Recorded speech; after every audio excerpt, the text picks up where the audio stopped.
tapi kalau di scaffolding itu berarti fisik ditanya sekali itu ya, sangat butuh sekali itu ya. Fisik itu harus nomor satu fisik, nomor 2 minimal bahasa lah. Bahasa ya. Bagaimana dengan mentalnya? Mental kalau di game Batop itu khususnya nggak madang kita sekarang hujan, suhu 40 derajat, kita tetap waktunya kerja tetap kerja. Kecuali kalau enaknya ada nggak?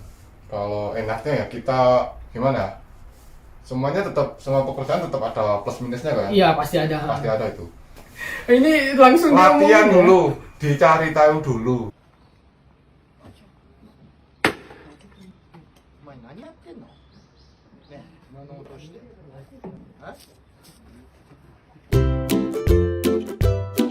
Action, minasan konnichiwa, Pak Des. Konnichiwa.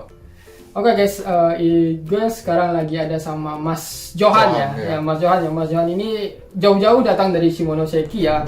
Teman-teman kita yang dari YouTube juga dan bela-belain datang ke sini. Nah, jadi di sini kita akan coba tanya ya sama Mas Johan ini ya. Sebenarnya Mas Johan ini kerjanya apa? Asalnya dari mana dan kenapa bisa nyampai ke Jepang seperti itu ya. Nah, jadi ya Mas Johan kalau mau pakai masker juga nggak apa-apa.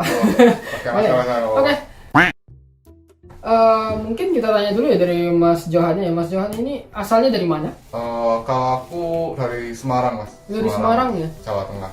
Dulu berangkatnya dari LPK ya? Ya, aku berangkat awal lu masuk LPK tahun 2020 kan, pas corona. Oh pas corona ya, jadi berangkatnya itu pas Jepang udah buka baru bisa berangkat gitu? Iya, aku nunggunya lama mas, hampir 1 tahunan lah. Oh, berarti bisa kerja nggak di LPK-nya? Kalau di LPK sambil kerja nggak bisa ya?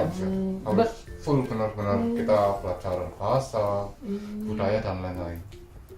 Sekarang kan Mas Johan itu pegang visa Ginoji Susei ya? Kan yang setahu saya nih, saya kan juga Ginoji Susei nih. Dulu kalau di LPK itu juga ada pelatihan fisik juga? Atau bahasa aja? Pelatihan fisik tuh harus, apalagi yang buat yang kerja-kerja di Gemba gitu kan, itu berat banget. Dan tiap pagi malahan, tiap pagi kita belajar bahasa, hafalin kotoba, terus siangnya kita latihan ngerakit buat topi. Oh, sampai latihan itu juga ada? Itu ada tuh mas. Jadi seharian ya? Full seharian dari jam 7 sampai jam 5. Oh, gitu. udah jam 7 sampai jam 5? Iya. Setiap hari? Itu setiap hari selama 6 bulan. Oh. Yang wajibnya itu 6 bulan. Nah setelah itu kalau kita udah kelar Mina Nihongo, kita dapat cuti nggak apa-apa. Oh gitu. Sekalian ya? nunggu buat berangkat. Kalau saya dulu di LPK itu cuma dari pagi ya jam 7, jam 12 pulang. Nah itu enak kalau gitu, enak banget. Iya. Kalau aku bener-bener waktunya itu intens banget dan harus. Gitu ya. Jadi dari LPK, dari mulai masuk LPK sampai berangkat itu habis waktu berapa? Itu kan ditambah corona ya? Kalau aku sebenarnya kalau nggak corona paling 3 bulan 4 bulan. Oh, cepat ya? Cepat. Tapi kalau karena itu corona dulu, aku setelah selesai belajar, terus nunggunya setahun setengah. Kurang lebih. Tapi kalau normalnya itu apa ya? 3 bulan ya? 3 bulan lah berangkat. Ya. Normal. Jadi sekarang masnya itu kerjanya di bidang tobi ya. Jadi saya kan nggak terlalu tahu nih bidang tobi nih karena kan memang cuma sekedar tahu aja. Jadi mumpung Mas Johannya ada, jadi saya pengen tahu ini tobi itu kerjanya seperti apa sih? Kalau Masnya sendiri ya kan beda-beda nih, mungkin setiap perusahaan sistemnya itu beda-beda. Tapi di sistem Masnya itu kayak gimana sih kalau untuk tobi? Kalau tobi itu menurutku apa ya? Di Indonesia tuh scaffolding. Nah, Scaffolding, kita ya? tuh ikut perusahaan. Jadi kan pembangunan tuh di Jepang tuh nggak satu perusahaan gitu nggak. Jadi satu perusahaan yang borongin. Nah, kan dalaman gedung tuh butuh ada scaffolding, ada yang ngecat. Nah, itu sendiri-sendiri. Itu vendor sendiri. Nah, beda-beda ya. Perusahaanku yang scaffolding. Khusus scaffoldingnya untuk aja scaffolding aja. Nanti untuk yang ngecat, yang pasang genteng atau yang lain sebagainya itu udah beda lagi. Nah, jadi sebenarnya scaffolding ini seperti apa sih kerjanya? Scaffolding itu kerjanya gimana ya? Merakit mas buat pijakan gedung-gedung. Rangka-rangka gedung ya. Iya. Rangka. Ya seperti mempermudah pekerjaan sebenarnya. Jadi itu kerjanya itu pindah-pindah juga. Misalnya selesai di proyek satu, nanti pindah lagi gitu ya. Setiap harinya tuh, jadi kita selesai nih satu rumah. Yang rumah ini tuh kita rakit kumitate ya kan. Setelah rumah ini selesai, sekitaran jam 12, jam 1 selesai, kita pindah ke rumah satunya kan, yang bongkar. Iya. Nah itu tiap hari mas. Oh, setiap hari ya, jadi pasti ada yang dibongkar, ada yang dirakit. Oh, setiap hari ya, jadi pindah-pindah proyekan gitu ya. Iya. Kecuali ada yang proyek gedung-gedung gede ya. Kalau gedung gede itu biasanya 1 bulan 2 bulan untuk perakitannya aja. Tapi kalau di scaffolding itu berarti fisik ditanya sekali itu ya, sangat butuh sekali itu ya. Fisik itu harus nomor 1, nomor 1 fisik, nomor 2 minimal bahasa lah. Bahasa ya. Bagaimana dengan mentalnya? Mental harus kuat, pokoknya harus benar-benar kuat. Keras ya. Kuat fisik, kuat mental. Nggak bisa disamain loh, kerja di Kojo gitu kan, sama di Gempa. Jauh mas, jauh. Serius dulu kan, tadi kan masnya bilang itu, waktu di Indonesia kan mikirnya di Tobi itu mungkin bisa dijalani lah gitu. Tapi saat nyampe Jepang gimana sih bayangannya antara di Indonesia saat di Jepang gitu? Aduh, benar-benar sangat jauh ya, 360 derajat. Sangat berbeda, sangat berbeda. Jangan kira wah di Jepang Tobi kerjanya di lapangan enak paling ya kayak kerja di Indonesia kan. Enggak di sini enggak. Itu kalau Tobi kalau musim panas ya emang bener-bener panas mas. Panas ya, karena musim panas di Jepang ini panas sekali. Sangat ya. Panas. Belum lagi musim dingin itu dinginnya besi yang dipegang itu juga dingin ya gitu ya. Mungkin itu ya beberapa yang nggak enaknya. Terus kalau misalnya tekanan dari orang perusahaan gimana? Kalau orang perusahaan ya tetap namanya kita kerja berat ya kan, tergantung mood-moodan mereka. Kalau mereka ini misal sekarang hari Minggu kan, mereka main pachinko kalah. Nah kita senang kerja sama mereka. Tapi yang kita tetap, semuanya kita tetap apapun yang kita lakuin di mata dia itu salah. Iya, kita jadi korban juga deh. Padahal dia yang punya problem gitu ya, kita jadi korbannya. Susah. Sekarang sering kalau misalnya ada kesalahan atau sering ditirakin juga gitu. Ya untuk saat ini ya kan aku baru 7 bulan ya masih. Ada ya. Wajar. Kita tetap ya. harus kuat-kuat lah. Nama juga anak baru ya kan. Harus kuat. Ya namanya apa ya, kita baru bikin kesalahan itu wajar ya. Jadi wajar. kalau kita juga di Indonesia belum ada kan scaffolding kayak gini. Kita tahu pun baru di sini. Oh gitu ya. Berarti memang yang seperti ini di Indonesia itu belum pernah lihat ya masnya? Belum pernah ada. Setauku belum ada. Ya. Jadi apa ya?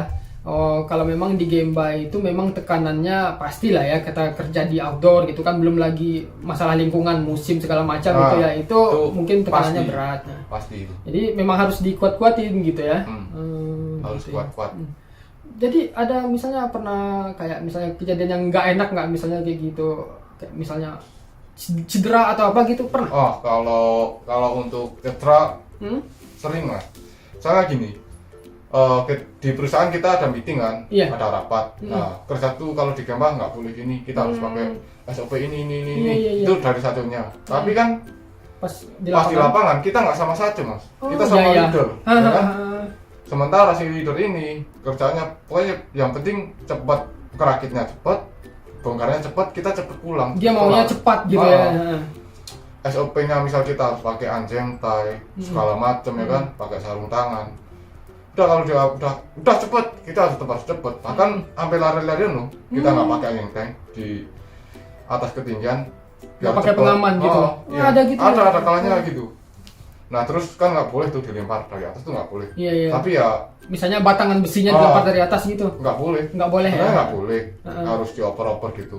Cuman karena kita harusnya dituntut harus cepat, ya terpaksa mau nggak mau lempar. Ada juga yang ada juga perusahaan yang nggak sesuai dengan SOP gitu ya. Kalau di lapangan ya kayak gitu. Ya, tapi ini sebenarnya nggak semua perusahaan ya, mungkin ada juga perusahaan yang mungkin agak melenceng ya dari SOP gitu ya. Tapi yang mengikuti SOP juga ada gitu ya. Nah kebetulan di Mas Johan ini ada yang sedikit yang melenceng ya dari SOP ya. Tapi itu berbahaya sekali kan? Ada pernah cedera gitu? Ya banyak. Banyak. Misalnya kayak gimana? Misal, ya kan kira berat tuh, megang gini. Iya. Karena beban berat, tangan sampai gini. Kesleo gitu ya. Kena badan juga. Kena badan, dan kalau kita kerjanya kan namanya juga capek kan, nggak fokus, kita kena badan, kena apa. Gitu. Bisa kena badan juga gitu ya. Itu sakit pasti ya. Pasti. Itu berarti kadang misalnya kalau apa gimana, misalnya sedang musim hujan, itu kan kadang ada hujan, itu juga kerja masih. Tetap kalau di Gemba Tobi itu khususnya nggak madang kita sekarang hujan, suhu 40 derajat, kita tetap waktunya tetap kerja, kecuali kalau petir ya. Petir ya. Memang nggak badai memungkinkan gitu ya. Nggak boleh. Kalau cuma petir doang orangnya. Kalau suhu minus masih ya. Suhu minus pun masih. Suhu minus, suhu panas tetap kerja. Tetapi memang harus ya, ini ya memang harus dituntut fisik kuat, mental juga kuat ya. Seperti Mas ini kuat, badannya besar. Saya pikir tadi pas jalan itu badannya besar sekali daripada saya. Ternyata masih muda dari saya. Masih muda. Umuran berapa ya? 24 masih muda ya. Badannya besar sekali daripada saya. Jauh ya kalau dibandingin ya. Tapi ini Mas ini kan walaupun mungkin pekerjaan di Tobii itu berat dan membutuhkan fisik yang kuat gitu kan, mental yang kuat. Kalau enaknya ada nggak? Kalau enaknya ya kita gimana? Semuanya semua pekerjaan tetap ada plus minusnya kan? Iya, pasti ada. Pasti ada itu. Kalau kita di Tobii itu, misal berangkat kita jam 7 ya kan? Iya. Sampai Gemba jam 8, jam 9 mungkin. Nah kita kerja buat Kumitate itu 2 jam. Setelah itu kan udah siang tuh. Iya. Kita istirahat siang, nanti jam 1 baru tiba lagi ke Gemba selanjutnya buat parasi, buat bongkar gitu. Nah, jadi kita kerja paling cuma 4 jam. Jadi apa ya, nggak berasa gitu juga ya waktu itu berputar ya. Tapi 2 jam ini ya emang sedikit berat. Ya pas waktu kerja itu berat gitu berat. ya. Tapi juga banyak istirahatnya. Istirahatnya banyak. Oh ya, jadi apa ya, mungkin banyak istirahatnya juga. Jadi apa ya, satu lagi waktu itu nggak berasa ya. Tapi di waktu kerjanya itu memang benar-benar ditekan sekali gitu ya, membutuhkan kekuatan fisik segala macam gitu.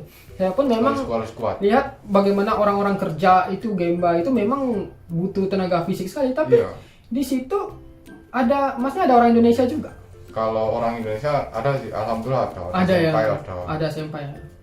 Terus orang macam-macam sih. Orang asing juga ada. Ada, Vietnam. Tapi saya pernah ditanya gini, apakah di scaffolding atau Tobii itu ada cewek juga kerja? Tempat Masnya ada?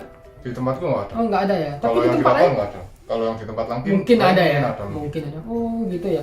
Jadi memang kalau untuk scaffolding atau Tobii atau bidang konstruksi lainnya itu ya memang teman-teman sebelum berangkat ke Jepang ya, khususnya pemagang kan. Kalau pemagang nggak bisa, kebanyakan kan kita nggak tahu job apa yang ditawarkan gitu ya kan, random ya. Jadi memang sebaiknya kekuatan fisik itu dipersiapkan gitu ya, dilatihkan gitu kan. Persiapan benar-benar. Jadi nanti kalau misalnya kalau fisiknya kayak Mas ini oke lah, Masnya besar gitu. Kalau kayak saya mungkin nggak mampu kali ya. Jangan kali ya, mungkin cari kerjaan lain aja, jangan di Tobii ya. Kasihan kalau bisa yang lain mending yang lain. Kalau Masnya sendiri nih, buat teman-teman yang ada di Indonesia nih, apakah Masnya sendiri menyarankan kerja di Tobii atau mungkin Masnya sendiri mending cari yang lain dulu lah, jangan Tobii dulu, mungkin seperti itu gitu. Sebaiknya kalau menurutku sih cari lebih dalam lah, Tobii itu apa sih, kerjanya bagaimana Tobii itu iya. gitu ya. Kalau benar-benar jangan milih asal random, Tobii kayak gitu mampu aku, jangan gitu Mas, serius. Ini langsung latihan dulu, dicari tahu dulu. Jangan asal mampu aku. Kalian cari tahu dulu musim panas di Jepang kayak apa, hujan ya kan, kayak apa tetap harus kerja ya kan. Jangan nggak kayak di Indonesia Mas, di sini hujan tetap kerja loh. Di Indo kalau hujan kita kerja lapangan, udah istirahat. Di sini enggak. Jadi ini tetap kerja kali. Langsung ya dari orang yang kerja di Tobii ya, ini saran ya, ini penting sekali ya buat teman-teman di Indonesia, dicari tahu dulu bagaimana sih kerja Tobii itu, apa sih kendalanya gitu, lihat bagaimana kerja Tobii itu. Jadi karena Mas ini juga dulu sempat berpikir kan di Indonesia, saya mampu ini gitu kan, ternyata lebih berat daripada yang dipikirkan gitu ya. Tapi kalau memang mau juga Tobii itu yang harus di ini ya, persiapkan mental. Tapi kalau coba-coba mending jangan ya. Nggak usah repot ya gitu, susah. Belum lagi apa ya, yang sebenarnya kalau pekerjaan berat badan sakit itu masih bisa istirahat, dipijat gitu. Tapi kalau misalnya tekanan berat itu mental, hati itu sakit itu saya. Apapun itu kalau yang diserang hatinya tetap nggak enak. Iya. Ya, seperti itu ya. Mungkin sedikit ya review dari Mas Johan ya. Terima kasih Mas Johan yang udah ngasih review ke teman-teman nih. Jadi teman-teman tahu nih bayangan Tobii ya. Khusus scaffolding ya. Scaffolding ya. Jadi juga makasih nih buat Mas Johan udah bela-belain datang ke sini. Mau nanya-nanya juga gitu kan. Karena sebelumnya juga ada teman-teman yang datang juga ke sini nanya-nanya tentang perpisaan Tokute Gino segala macam ya. Mudah-mudahan Masnya lancar ya di Tobii ya. Kalau misalnya nanti ada sempat dapat pekerjaan baru, mudah-mudahan dapat pekerjaan yang bagus ya. Nah, Jadi seperti itu ya teman-teman, jika seandainya teman-teman masih punya pertanyaan ya tentang Pertokuteginoan ya, itu silakan aja tulis di komen, gue bakal jawab sebisa mungkin. Mudah-mudahan ya tentang Tobi ini teman-teman itu bisa dapat sedikit pencerahan ya dari Mas Johan. Nah terima kasih udah nonton video ini sampai habis dan sampai ketemu di video berikutnya.